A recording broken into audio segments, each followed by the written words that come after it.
ও যুবক ভাই, যুবতী বোন, নফসের ধোকায় পড়ে তুমি গুনাহ করতেছো। এই নিয়ামত ওয়ালা কান দিয়ে তুমি কোরআনের আওয়াজ শোনো না, এই কান নিয়ামত দিয়ে তুমি আল্লাহর জিকিরের আওয়াজ শোনো না, এই কান নামক নিয়ামত দিয়ে তুমি গান বাদ্যের যন্ত্রের আওয়াজ, তবলার আওয়াজ, তুমি ডেক্সটের আওয়াজ, হিন্দি গানের আওয়াজ, ডিজি গানের আওয়াজ শুনতেছো। এই দুনিয়ায় চিরদিন থাকতে পারবা না রে বোন। লাল কাপড় পরিধান করে স্বামীর ঘরে ঢুকেছ, কিন্তু যেদিন তোমার সিনা থেকে যেদিন রুহটা আজরাইল খপ্পর করে নিয়ে যাবে, রঙিন সকল কাপড়গুলো তোমার ঘরে থেকে যাবে। একটা সাদা কাপড় পরিধান হয়ে তোমার ঘর থেকে চিরবিদায় নিতে হবে। আল্লাহ রাব্বুল আলামিন বলেন, যারা সুস্থ কলব পেয়েছে, যারা সুস্থ চক্ষু পেয়েছে, যারা সুস্থ কান পেয়েছে, কলব সুস্থ, চোখ সুস্থ, কান সুস্থ থাকার পরে, মেধা সুস্থ থাকার পরে, যারা আমি আল্লাহকে চিনতে পারে নাই, আমার রাসূলকে যারা চিনতে পারে নাই, আল্লাহ বলেন উলাইকা কাল আনআম বাল হুম আদল। আল্লাহ বলেন তারা হলো চতুষ্পদ জন্তুর চাইতেও নিকৃষ্ট। বলেন নাউজুবিল্লাহ। চতুষ্পদ জন্তু বলতে গরু হতে পারে, বিড়ালও হতে পারে, শৃগালও হতে পারে, কুকুরও হতে পারে, নিকৃষ্ট প্রাণী কুকুরও হতে পারে, ঠিক কিনা বলেন? আল্লাহ বলছেন ওই সমস্ত মানুষগুলো চতুষ্পদ জন্তুর চাইতেও খারাপ। তাহলে মুহতারাম হাজিরিন, অন্য আয়াতে আল্লাহ পাক রব্বুল আলামিন বলেছেন, লাকাদ খালাকনাল ইনসান ফি আহসানি তাকওয়িম। আল্লাহ রাব্বুল আলামিন সূরা ৩ এর মধ্যে বলছেন, মানুষ হলো সৃষ্টি জগতের সর্বশ্রেষ্ঠ সৃষ্টি, কিন্তু এই আয়াতের মধ্যে সর্বনিকৃষ্ট কথা কেন বলছেন? মুহতারাম হাজিরিন, এই দুই আয়াত থেকে আমরা এটাই শিক্ষা পেয়েছি, মানুষ যখন শ্রেষ্ঠ কাজ করবে মানুষ তখন শ্রেষ্ঠ হবে, মানুষ যখন নিকৃষ্ট কাজ করবে ওই শ্রেষ্ঠ মানুষটা নিকৃষ্ট কাজের কারণে সেই নিকৃষ্ট হয়ে যাবে। এজন্য তুমি কি নিকৃষ্ট থাকবা নাকি তুমি শ্রেষ্ঠত্বদের কাতারের মধ্যে থাকবা? তোমার বিবেক নামক আদালতের মধ্যে তুমি বিচারে বিবেচনা করবা। এজন্য ভাইরা আমার, আল্লাহ পাক আমাকে চক্ষু দান করেছে, আল্লাহ পাক আমাকে সুস্থ হাত দান করেছে, আল্লাহ পাক আমাকে সুস্থ পা দান করেছেন, আল্লাহ পাক আমাকে সুস্থ মেধা দান করেছেন, আল্লাহ পাক আমাকে সুস্থ কলব দান করেছেন। এগুলোর শুকর তখন গুজার হবে, এগুলোর শুকর তখন আদায় হবে বান্দা যখন এই অঙ্গ পতঙ্গগুলো দিয়ে আল্লাহর কুদরতি কদমে যখন লুটিয়ে পড়বে, বান্দার অঙ্গ পতঙ্গের দ্বারা যখন গুনাহ হয়ে যাবে, এই বান্দা যখন আল্লাহ পাকের তওবার দরজায় দাঁড়ায় বলবে, আল্লাহ গো, আমি দুটো হাত উত্তোলন করে আরজি পেশ করে বিনয়ের সাথে বলতেছি, আল্লাহর কাছে যখন বলবে, আল্লাহ বলবেন ফাকুল তুস্তাগফিরু রাব্বাকুম ইন্নাহু কানা গাফফারা। রব্বুল আলামিন বলছেন, ও বান্দা, গুনাহ করার পরে যখন তুমি আমার তওবার দরজায় যখন দাঁড়িয়ে যাও, আমি আল্লাহ তোমার গুনাহগুলো ক্ষমা আর না করে পারি না। এজন্য ভাই, গুনাহ করেছো রাতের অন্ধকারে করেছো, গুনাহ করেছো তো মজলিসে করেছো, অনেক গুনাহ করেছো। তোমার গুনাহ সম্পর্কে তুমি জানো, তোমার গুনাহ সম্পর্কে আমি জানি না। কে কি গুনাহ করেছো এই গুনাহগুলোর কথা আল্লাহর কাছে বলে বলে হাত উত্তোলন করে চোখের পানি ফালাই আল্লাহর কাছে বলো, আল্লাহ তোমার গুনাহগুলো ক্ষমা করে দিবে। আল্লাহর রাসূল বলেছেন, আইনুন বাকাত মিন খাশিয়াতিল্লাহ হুররিমাতিন নার। মায়ার নবী সাল্লাল্লাহু আলাইহি ওয়াসাল্লাম বলেছেন, আল্লাহর ভয়ে যে বান্দা বান্দি চোখের পানি ফালায়া আল্লাহর ভয়ে কাঁদে, আল্লাহ রাব্বুল আলামিনের নবী বলেন হুররিমাতিন নার, সে বান্দা বান্দির জন্য আল্লাহ পাক জাহান্নামের আগুন হারাম করে দেয়। বলেন সুবহানাল্লাহ। আল্লাহর নবীর একজন সাহাবী হযরত আবু হুরায়রা রাদিয়াল্লাহু তাআলা আনহু আল্লাহর নবীর দরবারে গিয়েছে। আল্লাহর নবীর দরবারে গিয়ে হযরত আবু হুরায়রা রাদিয়াল্লাহু তাআলা আনহু নবীজিকে বলেন, ইয়া রাসূলুল্লাহ সাল্লাল্লাহু আলাইহি ওয়াসাল্লাম, আপনার দরবারে যখন আসি, আপনার নুরানি চেহারা মোবারক নবী গো যখন আমি দেখি, তখন আমার মায়ের কথা মনে থাকে না, আমার বাবার কথা মনে থাকে না, আমার সন্তানদের কথা আমার মনে থাকে না, আমার ব্যবসা বাণিজ্যের কথা মনে থাকে না, দুনিয়ার কোনো দুনিয়াবি খবর আমার থাকে না। নবী গো মন চায় শুধু আমি ইবাদতের মধ্যে মশগুল হয়ে থাকি। কিন্তু নবী গো যখন আপনার দরবার থেকে আমি বের হয়ে যাই, তখন আপনার কথা আর মনে থাকে না, আল্লাহর কথা মনে থাকে না, তখন নফসের ধোঁকা পড়ে আমি গুনার মধ্যে লিপ্ত হয়ে যাই। আল্লাহর রাসূল হযরত আবু হুরায়রা রাদিয়াল্লাহু তাআলা আনহুর এই প্রশ্নের প্রতি উত্তর করছেন, আবু হুরায়রা রে, যদি তুমি গুনাহ না করতা তাহলে তোমার মতো এরকম বান্দাকে আল্লাহ পাক ধ্বংস করে এমন এক জাতি আল্লাহ সৃষ্টি করত যারা গুনাহ করার পরে তওবা করে, এমন এক জাতি আল্লাহ পাক দুনিয়ায় সৃষ্টি করত। বলেন আল্লাহু আকবার। মুহতারাম হাজিরিন, এটার দ্বারা আল্লাহ পাক কি বুঝাইছেন? আল্লাহ পাক এটাই বুঝাইছেন যে দুনিয়ায় মানুষ থাকলে কমার ব্যাস গুনাহ হয়ে যাবে, কেননা দুনিয়ার মধ্যে গুনাহ আর গুনাহ ভরা। মানুষ যখন গুনাহ করেই ফেলে, আল্লাহ বলেছেন তোমরা সাথে সাথে গুনাহ হয়ে যাওয়ার পরে তওবা পড়ে ফেলো। আল্লাহ আল্লাহর নবীর মাধ্যমে সংবাদ দিয়ে দিয়েছেন। রব্বুল আলামিনের নবী বলেছেন, কুল্লু বানি আদম খাত্তাউন ওয়া খায়রুল খাত্তাইনাত তাওয়াবুন। আল্লাহর রাসূল সাল্লাল্লাহু আলাইহি ওয়াসাল্লাম বলেন, প্রত্যেক বনি আদমই গুনাহগার, কিন্তু ওই বনি আদম আল্লাহর কাছে বেশি উত্তম, বেশি খায়ের যে বনি আদম গুনাহ হয়ে যাওয়ার পাশাপাশি সে তওবা করে। বলেন সুবহানাল্লাহ। এজন্য মুহতারাম হাজিরিন, গুনাহ যদি আমাদের অঙ্গ প্রত্যঙ্গের দ্বারা হয়ে যায়, আমাদের মন খারাপ করার কোনো কারণ নাই। আল্লাহর তওবার দরজা কিন্তু বন্ধ নয়, আল্লাহর তওবার দরজা খোলা। গুনাহ হয়ে গেলে আমরা তওবার দরজা দাঁড়িয়ে যাব তো ইনশাআল্লাহ।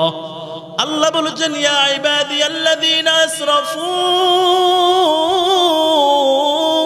আলা আনফুসিহিম লা তাকনাতু মির রাহমাতিল্লাহ ইন্নাল্লাহা ইয়াগফিরুয যুনুবা জামিআ ইন্নাহু হুয়াল গফুরুর রহিম। আল্লাহ রাব্বুল আলামিন বলেন, বান্দারে, তোমার দ্বারা গুনাহ হয়েছে, ছোট হয়েছে, বড় হয়েছে, অথবা এত পরিমাণ গুনাহ তুমি করেছো যে তোমার গুনাহ সময়কে অতিক্রম করে ফেলেছে, সাগরের ফেনা অতিক্রম করেছে। আল্লাহ রাব্বুল আলামিন বলেন, বান্দারে নৈরাশ হইস না, নৈরাশ হইস না। আমার তওবার দরজা দ্বারা তোমার সমস্ত গুনাহগুলো আমি আল্লাহ মাফ করে দেওয়ার জন্য প্রস্তুত হয়ে আছি। বলেন সুবহানাল্লাহ। এজন্য মুহতারাম হাজিরিন, যেহেতু গুনাহের কারণে আমার চোখের মধ্যে গুনাহের দুর্গন্ধ, হাতের মধ্যে গুনাহের দুর্গন্ধ, আমার মুখের মধ্যে গুনাহের দুর্গন্ধ, আমার অঙ্গ প্রত্যঙ্গের মধ্যে গুনাহের দুর্গন্ধ, এজন্য গুনাহের দুর্গন্ধ নিয়ে কবরে যাইলে কিন্তু কবরের অবস্থা খুবই খারাপ হবে। এজন্য আল্লাহর রাসূল যে বলেছেন, যদি তোমাদের অঙ্গ প্রত্যঙ্গের দ্বারা গুনাহ হয়ে যায়, তাহলে তোমরা এই গুনাহ থেকে মাফ নেওয়ার জন্য আল্লাহর তওবার দরজা দাঁড়িয়ে যাও। এজন্য বান্দারে, যখন গুনাহ হয়ে যাব, কার দরজায় ক্ষমার জন্য দাঁড়াবো? আওয়াজ করে বলো, আরো জোরে আওয়াজ করে বলো, কার দরজায়? এই পৃথিবীতে কোনো মানুষকে ক্ষমা করতে পারে না। যদিও সাময়িক সময়ের জন্য ক্ষমা করতে পারে, কিন্তু স্থায়ী সময়ের জন্য ক্ষমা করতে পারে না। স্থায়ীর জন্য ক্ষমা একজন করতে পারে, যার নাম হলো লিমানিল মুলকুল ইয়াউম লিল্লাহিল ওয়াহিদিল কাহ্হার।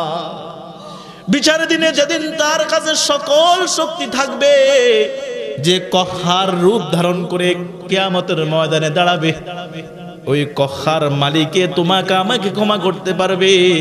এজন্য বাবা এমন গুনাহ করেছো যে গুনাহ সম্পর্কে তোমার পরিবার জানে না, যে গুনাহ সম্পর্কে তোমার মা জানে না, এমন গুনাহ করেছো যে গুনাহ সম্পর্কে তোমার সন্তান জানে না, এমন গুনাহ করেছো যে গুনাহ সম্পর্কে তুমি নেতা তোমার শ্রোতাগণ জানে না। যদি তোমার শ্রোতারা জানতো তোমাকে নেতা হিসেবে আর স্বীকৃতি দিত না, যদি তোমার মা জানতো সন্তান হিসেবে তোমাকে স্বীকার করতো না, যদি তোমার সন্তান জানতো বাবা হিসাবে মা হিসাবে তোমাকে আর আব্বু আম্মু বলে ডাকতো না। এজন্য গুনাহ করেছো, তো আল্লাহর সাথে অপরাধ করেছো, জুলুম করেছো। এজন্য তুমি আল্লাহর বান্দা, আল্লাহর তাওবার দরজা দাঁড়ায় যাও, আল্লাহ তোমার জীবনের সমস্ত গুনাহগুলো মাফ করে দিবেন। মুহতারাম হাজিরিন, আল্লাহ রাব্বুল আলামিন বলেন, হে বান্দা, তোমাকে আমি অঙ্গ প্রত্যঙ্গ দান করেছি, মেধা দান করেছি। আল্লাহ রাব্বুল আলামিন বলেন, অঙ্গ প্রত্যঙ্গ পেয়ে মেধা পেয়ে তুমি যদি এটাকে অপচয় করো তাহলে তোমার জন্য শাস্তি আছে না নাই?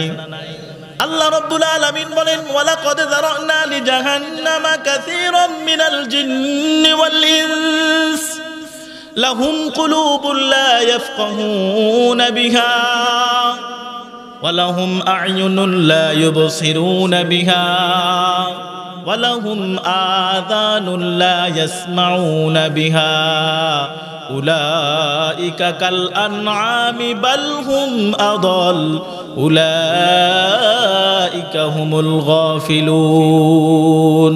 সকলে আওয়াজ করে বলি আল্লাহু আকবার। আরো জোরে আওয়াজ করে বলি আল্লাহু আকবার। মুহতারাম হাজিরিন, রব্বুল আলামিন এই আয়াতের মধ্যে বলেছেন, ওয়ালাকাদ যারানা লিজাহান্নামা কাসীরাম মিনাল জিন্নি ওয়াল ইনস, আমি আল্লাহ তাআলা আকসার মানুষ এবং জিনকে জাহান্নামে নিক্ষেপ করব। জাহান্নামে নিক্ষেপ করার জন্য আকসার জিন এবং ইনসানকে সৃষ্টি করেছি।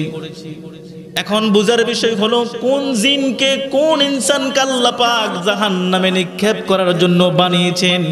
আল্লাহ পাক তারপরে আয়াতগুলোতে বলতেছে, লাহুম কুলুবুল লা ইয়াফকাহুনা বিহা। রব্বুল আলামিন বলেন, ওই সমস্ত জিন এবং মানুষকে জাহান্নামের আগুনে নিক্ষেপ করব যাদেরকে আমি আল্লাহ তাআলা একটা কলব দান করেছি, যে কলবে সে হালাল হারাম যাচাই বাছাই করে চলে নাই, সত্য মিথ্যা যাচাই বাছাই করে চলে নাই, তার মনসাই জিন্দেগীর মধ্যে তার কলবকে পরিচালনা করেছে। আল্লাহ বলেন, লাহুম কুলুবুল লা ইয়াফকাহুনা বিহা। ওই কলবের মন মতো, নফসের মন মতো চলনেওয়ালা মানুষ এবং জিনকে আমি আল্লাহ জাহান্নামে নিক্ষেপ করব। বলেন নাউযুবিল্লাহ। ওয়ালাহুম আ'য়ুনুন লা ইউবসিরুনা বিহা। রব্বুল আলামিন বলেন, যে সকল মানুষ এবং জিনকে আমি দুইটা চক্ষু দান করেছি।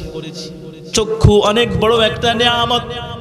এটা কত বড় নিয়ামত বাবা! তোমার যার চক্ষু আছে, যুবক ভাই যুবতী বোন, তোমাদের যাদের চক্ষু আছে তোমরা বোঝো না, কিন্তু যেই যুবকের, যেই যুবতীর, যেই বৃদ্ধ বাবার চক্ষু নাই, তাকে গিয়ে জিজ্ঞাসা করো চোখ কত বড় নিয়ামত। তাকে যদি তুমি চোখ সম্পর্কে কোয়েশ্চেন করো, সে অ্যান্সার দিবে, পৃথিবীর কোনো কিছু আমি চাই না, আমি আল্লাহর কাছে শুধু চক্ষু নামক নিয়ামত চাই। কেননা যে চক্ষু আমার নাই, যার কারণে আমার জন্মদাতা মাকে আমি জীবনে একবার দেখতে পারি নাই, যে চক্ষু নামক নিয়ামতের কারণে আমি আমার জন্মদাতা বাবার চেহারা একবারও দেখতে পারি নাই। চক্ষু আমার কাছে এত বড় নিয়ামত, যেই নিয়ামতের কারণে রঙিন পৃথিবী আমি এখনো পর্যন্ত দেখতে পারি নাই। পৃথিবীতে আমি গাড়ি চাই না, বাড়ি চাই না, নারী চাই না, সন্তান চাই না, টাকা চাই না, গাড়ি বাড়ি কিছুই চাই না। আল্লাহর কাছে আমি চক্ষু নামক নিয়ামতের নূর চাই। আল্লাহ যদি আমাকে চক্ষু নামক নিয়ামতের নূর দিয়া দেয়, আল্লাহর কাছে আমার আর দ্বিতীয় কোনো ছাওয়া থাকবে না। মুহতারাম হাজিরিন, সেই সকল নিয়ামত প্রাপ্ত চক্ষুওয়ালাদেরকে আল্লাহ বলেন লাহুম কুলুবুন লা ইয়াফকাহুনা বিহা ওয়া লাহুম আ'য়ুনুন লা ইউবসিরুনা বিহা। চক্ষু নামক নিয়ামত যারা পাইয়া চক্ষু দিয়ে ভালো জিনিস দেখে নাই, চক্ষু দিয়ে নোংরা জিনিস দেখেছে, চক্ষু দিয়ে নগ্ন ছবি দেখেছে, বেগানা নারী তাকায়া তাকায়া দেখছে, চক্ষু দিয়ে তাকায়া তাকায়া ব্লু ফিল্ম দেখছে, নোংরা নোংরা ছবি দেখছে। পৃথিবীর সকল মানুষগুলো যখন ঘুমাইছে, ঘরের মা যখন ঘুমাইছে, বাবা যখন ঘুমাইছে, ঘরের অভিভাবকরা যখন সবাই ঘুমায় গেছে, ওই যুবক ভাই, ওই যুবতী বোন কম্বলের নিচে শুয়া শুয়া নগ্ন ছবি দেখা নফসকে খুশি করছে, চোখের হক নষ্ট করছে। আল্লাহ বলেন ওই সমস্ত চক্ষুওয়ালাদেরকে কাল কিয়ামতের ময়দানে আমি আল্লাহ জাহান্নামে নিক্ষেপ করব। বলেন নাউযুবিল্লাহ। ওয়ালাহুম আ'য়ুনুন লা ইউবসিরুনা বিহা ওয়ালাহুম আযানুন লা ইয়াসমাউনা বিহা। আল্লাহ বলেন ওই সমস্ত মানুষদেরকে আমি, ওই সমস্ত জিনদেরকে জাহান্নামে নিক্ষেপ করব, যে সমস্ত মানুষ এবং জিনদেরকে আমি দুইটা কান দিয়েছি শ্রবণ করার জন্য। আল্লাহ রাব্বুল আলামিন বলেন বান্দারে, কান তোমার জন্য কত বড় নিয়ামত, যে বদির তাকে গিয়ে জিজ্ঞেস করো কান কত বড় নিয়ামত। একটা নসিহত হয় কিন্তু বদির নসিহতের কদর বোঝে না, কেননা তার কানের মধ্যে আল্লাহ পাকের পক্ষ থেকে আওয়াজ নাই। ঠিক কিনা বলেন মুহতারাম হাজিরিন? আল্লাহ বলেন ওয়ালাহুম আযানুন লা ইয়াসমাউনা বিহা। আল্লাহ বলেন যাদেরকে আমি দুটো কান দান করেছি, কান পাওয়ার পরে যারা কান দিয়ে ভালো জিনিস শুনে নাই, আজানের আওয়াজ শুনছে কিন্তু দোকানের দিয়ে গেছে, গুনার দিয়ে গেছে, মসজিদের দিকে আসে নাই, ওয়াজ মাহফিল আসছে, আলেম উলামারা কোরআন হাদিসের তাফসীর করছে, নসিহত করছে, পরকাল সম্পর্কে শিক্ষা দিয়েছে, আল্লাহ আল্লাহর নবীকে শিখাইছে, মুহতারাম হাজিরিন জান্নাত জাহান্নাম সম্পর্কে শিক্ষা দিছে, কিন্তু কান থাকার পরেও যারা মজলিসে এসে বসে নাই, আল্লাহ বলেন ওই সমস্ত সুস্থ কানওয়ালাদেরকে আমি আল্লাহ তাআলা জাহান্নামের লাকড়ি বানাবো। বলেন নাউযুবিল্লাহ। মুহতারাম হাজিরিন, এই কান কত বড় নিয়ামত। এই নিয়ামত ওয়ালা কান দিয়ে তুমি কোরআনের আওয়াজ শুনো না, এই কান নিয়ামত দিয়ে তুমি আল্লাহর জিকিরের আওয়াজ শুনো না, এই কান নামক নিয়ামত দিয়ে তুমি গান বাদ্যের যন্ত্রের আওয়াজ, তবলার আওয়াজ, তুমি ডেক্সটের আওয়াজ, হিন্দি গানের আওয়াজ, ডিজি গানের আওয়াজ শুনতেছো। ও যুবক ভাই, যুবতী বোন, নফসের ধোকায় পড়ে তুমি গুনাহ করতেছো। এই দুনিয়ায় চিরদিন থাকতে পারবে না রে বোন। লাল কাপড় পরিধান করে স্বামীর ঘরে ঢুকেছ, কিন্তু যেদিন তোমার সিনা থেকে যেদিন রূহটা আজরাইল খপ্পর করে নিয়ে যাবে, রঙিন সকল কাপড়গুলো তোমার ঘরে থেকে যাবে, একটা সাদা কাপড় পরিধান হয়ে তোমার ঘর থেকে চিরবিদায় নিতে হবে। ঠিক কিনা বলেন? এজন্য যুবক জীবনদেরকে বলতেছি, বেপরদায় চলো না গো বোন। মাদেরকে বলতেছি, বেপরদা চলো না গো মা। আল্লাহ তোমাকে কান দিয়েছে, তোমরা মাহফিলের আয়োজন করেছো, আলেমদেরকে দাওয়াত করেছো, আমরা বলতেছি আল্লাহ তোমাকে কান নামক নিয়ামত দিয়েছে। এই কান নামক নিয়ামত দিয়ে আলেমদের জবান থেকে কোরআন হাদিস শুনে শুনে তুমি আমল করবা। আর যদি তুমি এই কথাগুলো না শুনে দুনিয়ার সমস্ত পচা গান্দা কথা শুনে যদি দুনিয়ার দিকে তুমি যদি মাইল হয়ে থাকো, এই গুরুত্বপূর্ণ মজলিসের আলোচনা তুমি যদি না শোনো, তোমার মতো কানওয়ালাকে আল্লাহ পাক জাহান্নামে নিক্ষেপ করবে। বলে নাউযুবিল্লাহ। রব্বুল আলামিন তারপরে শব্দের মধ্যে বলতেছেন ওয়ালাহুম আযানুন লা ইয়াসমাউনা বিহা উলাইকা কাল আনআমি বাল হুম আদল। আল্লাহ রাব্বুল আলামিন বলেন, যারা সুস্থ কলব পেয়েছে, যারা সুস্থ চক্ষু পেয়েছে, যারা সুস্থ কান পেয়েছে, কলব সুস্থ, চোখ সুস্থ, কান সুস্থ থাকার পরে, মেধা সুস্থ থাকার পরে যারা আমি আল্লাহকে চিনতে পারে নাই, আমার রাসূলকে যারা চিনতে পারে নাই, আল্লাহ বলেন উলাইকা কাল আনআম বাল হুম আদল। আল্লাহ বলেন তারা হলো চতুষ্পদ জন্তুর চাইতেও নিকৃষ্ট। বলেন নাউজুবিল্লাহ। চতুষ্পদ জন্তু বলতে গরু হতে পারে, বিড়ালও হতে পারে, শৃগালও হতে পারে, কুকুরও হতে পারে, নিকৃষ্ট প্রাণী কুকুরও হতে পারে, ঠিক কিনা বলেন? আল্লাহ বলছেন ওই সমস্ত মানুষগুলো চতুষ্পদ জন্তুর চাইতেও খারাপ। তাহলে মুহতারাম হাজিরিন, অন্য আয়াতে আল্লাহ পাক রব্বুল আলামিন বলেছেন, লাকাদ খালাকনাল ইনসান ফি আহসানি তাকওয়িম। আল্লাহ রাব্বুল আলামিন সূরা ৩ এর মধ্যে বলছেন, মানুষ হলো সৃষ্টি জগতের সর্বশ্রেষ্ঠ সৃষ্টি, কিন্তু এই আয়াতের মধ্যে সর্বনিকৃষ্ট কথা কেন বলছেন? মুহতারাম হাজিরিন, এই দুই আয়াত থেকে আমরা এটাই শিক্ষা পেয়েছি, মানুষ যখন শ্রেষ্ঠ কাজ করবে মানুষ তখন শ্রেষ্ঠ হবে, মানুষ যখন নিকৃষ্ট কাজ করবে ওই শ্রেষ্ঠ মানুষটা নিকৃষ্ট কাজের কারণে সেই নিকৃষ্ট হয়ে যাবে। এজন্য তুমি কি নিকৃষ্ট থাকবা নাকি তুমি শ্রেষ্ঠত্বদের কাতারের মধ্যে থাকবা? তোমার বিবেক নামক আদালতের মধ্যে তুমি বিচারে বিবেচনা করবা। এজন্য ভাইরা আমার, আল্লাহ পাক আমাকে চক্ষু দান করেছে, আল্লাহ পাক আমাকে সুস্থ হাত দান করেছে, আল্লাহ পাক আমাকে সুস্থ পা দান করেছেন, আল্লাহ পাক আমাকে সুস্থ মেধা দান করেছেন, আল্লাহ পাক আমাকে সুস্থ কলব দান করেছেন। এগুলোর শুকর তখন গুজার হবে, এগুলোর শুকর তখন আদায় হবে বান্দা যখন এই অঙ্গ পতঙ্গগুলো দিয়ে আল্লাহর কুদরতি কদমে যখন লুটিয়ে পড়বে, বান্দার অঙ্গ পতঙ্গের দ্বারা যখন গুনাহ হয়ে যাবে, এই বান্দা যখন আল্লাহ পাকের তওবার দরজায় দাঁড়ায় বলবে, আল্লাহ গো আমি দুটো হাত উত্তোলন করে আরজি পেশ করে বিনয়ের সাথে বলতেছি, আল্লাহর কাছে যখন বলবে, আল্লাহ বলবেন ফাকুল তুস্তাগফিরু রাব্বাকুম ইন্নাহু কানা গাফফারা। রব্বুল আলামিন বলছেন, ও বান্দা, গুনাহ করার পরে যখন তুমি আমার তওবার দরজায় যখন দাঁড়িয়ে যাও, আমি আল্লাহ তোমার গুনাহগুলো ক্ষমা আর না করে পারি না। এজন্য ভাই, গুনাহ করেছো রাতের অন্ধকারে করেছো, গুনাহ করেছো তো মজলিসে করেছো, অনেক গুনাহ করেছো। তোমার গুনাহ সম্পর্কে তুমি জানো, তোমার গুনাহ সম্পর্কে আমি জানি না। কে কি গুনাহ করেছো এই গুনাহগুলোর কথা আল্লাহর কাছে বলে বলে হাত উত্তোলন করে চোখের পানি ফালাই আল্লাহর কাছে বলো, আল্লাহ তোমার গুনাহগুলো ক্ষমা করে দিবে।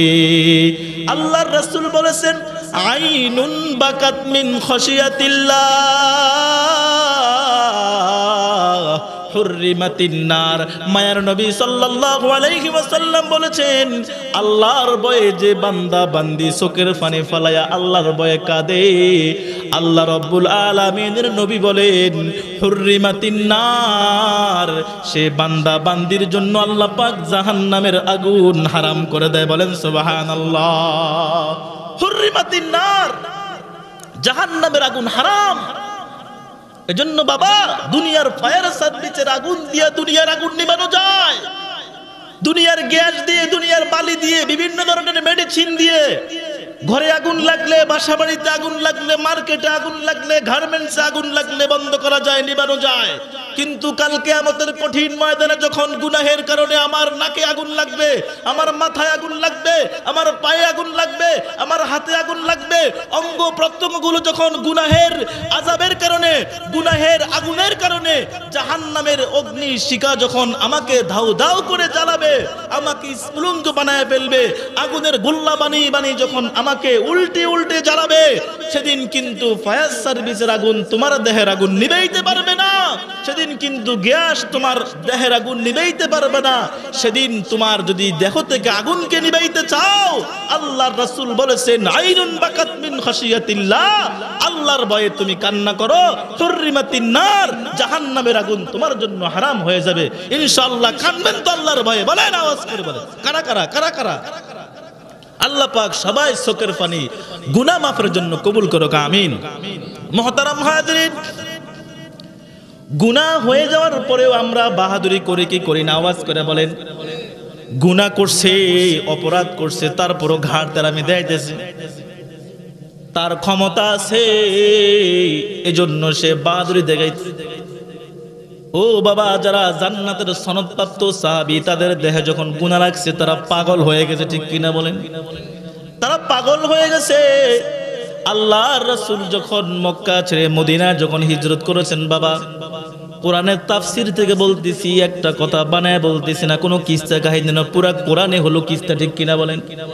মুহতারাম হাজিরিন, আল্লাহর রাসূল যখন মক্কা থেকে হিজরত করে মদিনা আসছেন, মদিনায় আসার পরে আনসার এবং মুহাজির সাহাবীদের মধ্যে যখন ভ্রাতৃত্ব সম্পর্ক বজায় উঠল, ওই দিক থেকে যুদ্ধ শুরু হয়ে গেছে।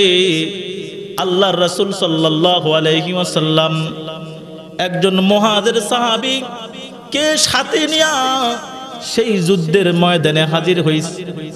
এদিক থেকে তার বাড়িঘর দেখশুন করার জন্য, বাড়িঘরের দায়িত্ব পালন করার জন্য একজন আনসার সাহাবীকে দায়িত্ব দেয়া গেছে। হযরত সালাবাতুল আনসারী রাদিয়াল্লাহু তাআলা আনহুকে ঘরের দেখশুন করার দায়িত্ব দেয়া গেছে। যিনি আল্লাহর নবীর সাথে গিয়েছেন তার নাম ছিল আব্দুর সাইদ ইবনে আব্দুর রহমান রাদিয়াল্লাহু তাআলা। হযরত সাইদ ইবনে আব্দুর রহমান রাদিয়াল্লাহু তাআলা আনহু আল্লাহর নবীর সাথে যুদ্ধের ময়দানে রওনা হওয়ার সময় আনসার ভাই সালাবাকে ডাইকা বলতেছেন, সালাবা রে, আমি তো অনেক ধন সম্পদের মালিক, তুমি আমার বাড়িঘর দেখশুন করবা, বাড়ির বাজার সাজার করবা, পদ্মা পশিদা মোতাবেক চলবা। কিন্তু সালাবাতুল আনসারী কয়েকদিন বাড়ির কাজ কাম গুলা ভাইয়ের কথা মোতাবেক করছে, কিন্তু হঠাৎ করে একদিন শয়তানের ধোঁকা পড়ে সাইদ ইবনে আব্দুর রহমানের সুন্দরী স্ত্রীর ঘরের মধ্যে ঢোকা, সুন্দরী স্ত্রীর হাতের মধ্যে জিনা করার নিয়ত ধরে ফেলছে। বলেন নাউজুবিল্লাহ। সালাবাতুল আনসারী যখন সাইদ ইবনে আব্দুর রহমানের পরিবারের হাতের মধ্যে ধরছে, সাইদ ইবনে আব্দুর রহমানের স্ত্রী বলতেছে, তুমি কি তোমার ভাইয়ের কথা ভুলে গেছো নাকি? আমি তো তোমার ভাইয়ের আমানত, তোমার ভাই আমাকে আমানত রেখে গিয়েছে, আমার পুরাটা বডি তোমার ভাইয়ের আমানত, আমি তো আমানতের খেয়ানত করতে পারবো না। আর তোমার ভাই তো দিন কায়েমের জন্য আল্লাহর নবীর সাথে গিয়েছে। মুহতারাম হাজিরিন, এই কথাটা সালাবাতুল আনসারীর দেহের মধ্যে তুফান ছুটে ফেলছে। সালাবাতুল আনসারী নিজেকে বড় অপরাধী মনে কইরা আল্লাহ জিকির করতে করতে ঘর থেকে বের হয়ে গেছে। ঘর থেকে বের হয়ে যাওয়ার পর সালাবাতুল আনসারী তো আর ঘরে ফিরে না। ওই দিক থেকে সাইদ ইবনে আব্দুর রহমান আর আল্লাহর রাসূল ওই যুদ্ধ শেষ করে যখন মদিনায় আসছে, সকল সাহাবীরা নবীজির সাথে দেখা করার জন্য আসে, কিন্তু সালাবাতুল আনসারী তো আসে না। সাইদ ইবনে আব্দুর রহমান বাড়িতে যা খোঁজ খবর নেওয়ার পর সালাবাতুল আনসারীর সকল খবরগুলো তার স্ত্রীর কাছে পাইছে। স্ত্রীর কাছে পাওয়ার পর হযরত সাইদ ইবনে আব্দুর রহমান তার ভাইকে খোঁজার জন্য বের হয়ে গেছে। যায় দেখে সালাবাতুল আনসারী অপরাধীর বেশে পাহাড়ের পাদদেশে আল্লাহর কাছে আরজি পেশ করে বিনয়ের সাথে কাঁদতেছে আর বলতেছে, আল্লাহ, বড় পাপী, বড় অপরাধী আমি, আমার ভাইয়ের আমানতের খেয়ানত করার জন্য গিয়েছিলাম। ও আল্লাহ, এরকম আল্লাহর কাছে কাকুতি মিনতি করে কাঁদতেছে। এমন সময় আব্দুর রহমান যা বলতেছে, ভাই চলো চলো, আমি তোমাকে ক্ষমা করে দিলাম, আল্লাহ তোমাকে ক্ষমা করে দিবে, আমার সাথে চলো। সালাবাতুল আনসারী বলে, না রে ভাই, তোমার সাথে আমি যাব না, আমি তো বড় অপরাধী। অপরাধীকে তুমি সাধারণ গোলামের বেশে কেন নিবা?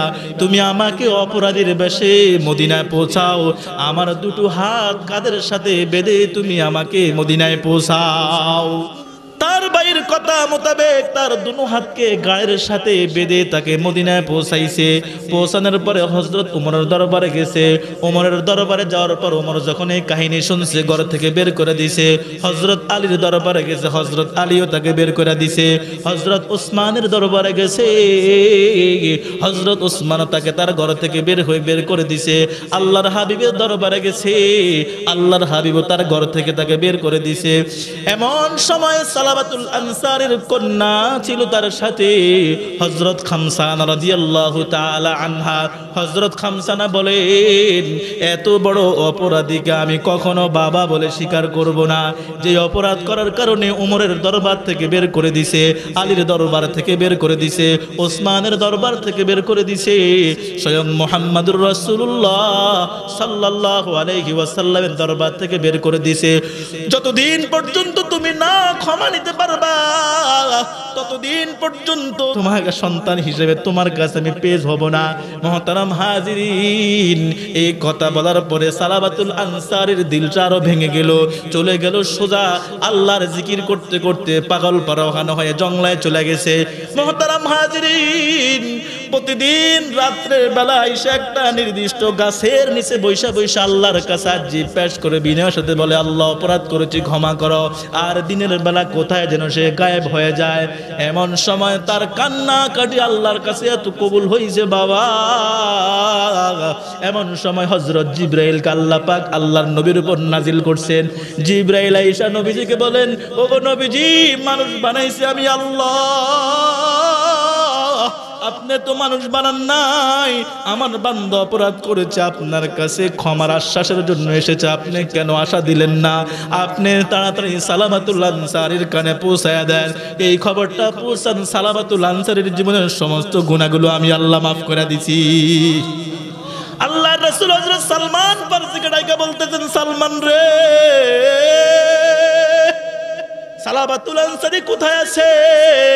দৌড়ে যাও, খবর নিয়ে আসো।